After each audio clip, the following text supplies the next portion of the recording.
The ship, Helios Vanguard, had once been a marvel of interstellar engineering, its sleek hull gliding through the void of space like a silver arrow. But now, it was a wreck, torn apart by the relentless forces of battle and barely holding together as it drifted towards the gravitational pull of a dying star.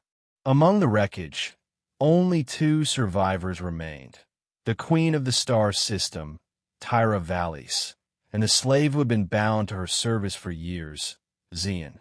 Zian was not supposed to be there. His contract as a slave had expired long ago, and yet he remained, bound by duty, loyalty, and the strange bond that had formed between him and the Queen. He had never questioned his status, until now.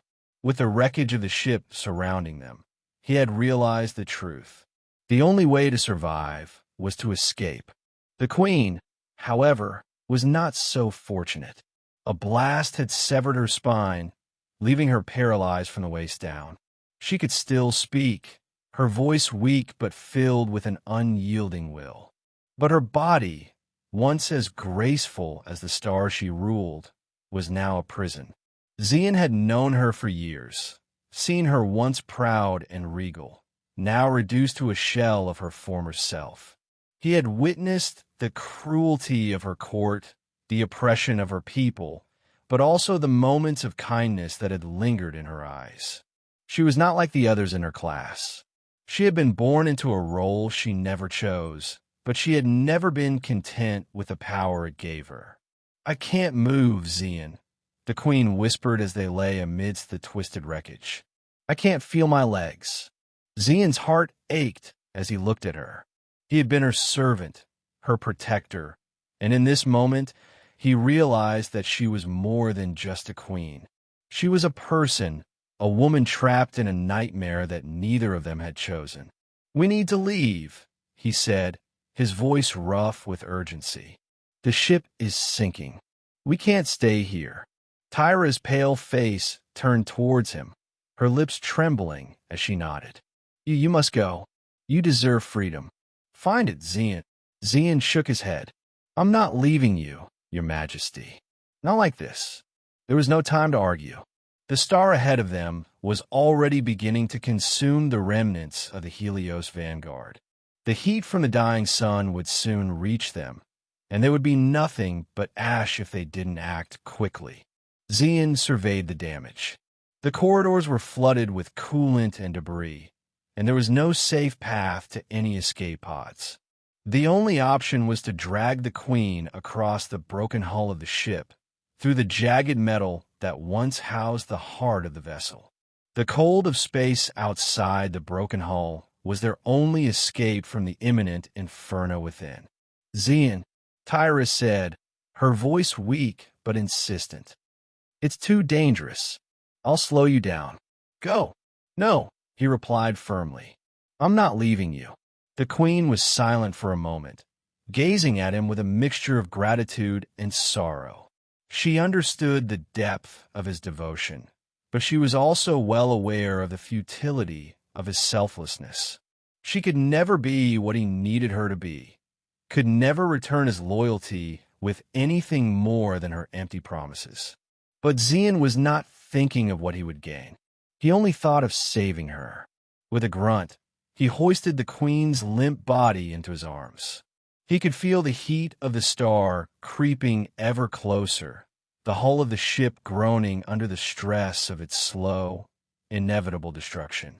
Every step he took was a struggle as he dragged her across the wreckage, the jagged metal scraping against his clothes, the cold vacuum of space beyond. Tyra's breath was shallow, her head lolling against his chest. "Zian, this is madness. You can't save me. There's nothing you can do." "I can save you," Zian said, though the words felt hollow. He was not sure if it was the truth, but it was all he could offer. "I can get us to the escape hatch. We can survive this." They reached the outer edge of the ship, where the escape pod should have been. Zian could see the pod in the distance, battered but intact, just beyond a sea of wreckage. The thought of it gave him hope. but the path was fraught with dangers. The pressure from the dying star was already starting to affect the integrity of the ship's metal. Sparks flew from broken conduits, and the ship trembled with each passing second. As Zian pulled the Queen forward, the weight of her body began to slow him down. Sweat beaded on his forehead, his muscles aching under the strain.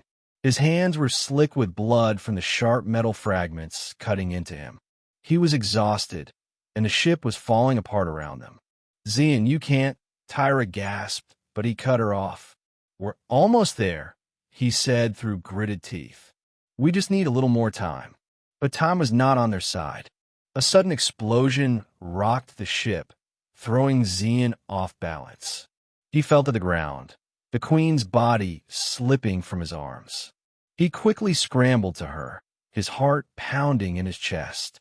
The fire from the blast had ignited a part of the ship, and the heat was becoming unbearable. The escape pod was within reach, but the path to it was blocked by debris and fire. Zian gritted his teeth, his body screaming for rest, but there was no time. If he stopped now, they would both die. With everything he had left, Zian crawled over the wreckage, pulling the Queen with him.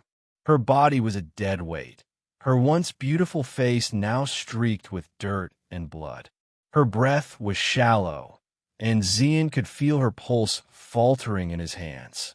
He reached the escape pod just as the ship's hull began to break apart. The air was filled with the sound of groaning metal and the hiss of escaping gas. Zian barely had the strength to open the hatch, but he did it. He crawled inside, dragging the Queen with him. The pod sealed behind them, and the ship's wreckage exploded in a fiery burst. Zian collapsed against the cold interior of the pod, the Queen's body limp in his arms. For a long moment, there was nothing but silence, broken only by the faint hum of the pod's engines as it drifted into space. Tyra's breathing was ragged, but she was alive. She blinked up at Zian, her eyes filled with disbelief. "You saved me," she whispered, her voice barely audible. Zian nodded, exhaustion weighing heavily on him. "I didn't do it for thanks. I did it because you matter." Tyra closed her eyes, her chest rising and falling with slow, labored breaths.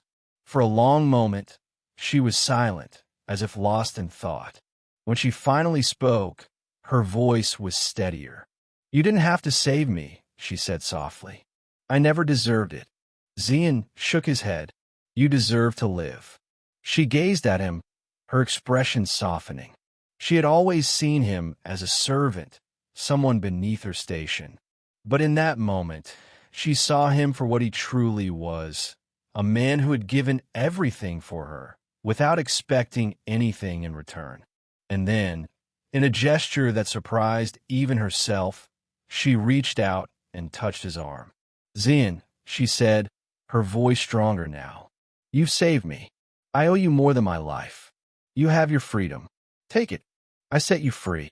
Zian's heart raced as the weight of her words sank in. His eyes met hers, and for the first time, he saw her not as a queen, but as a woman who had been trapped by the very power she had once wielded. "I don't need your freedom, your majesty," Zian replied quietly. "I just need to know that you're safe." Tyra smiled faintly. "Then you have both. And now, I will spend the rest of my life making sure you never regret this." With that, the pod drifted silently into the stars, carrying two survivors into an uncertain future, but one where, for the first time, they were both free.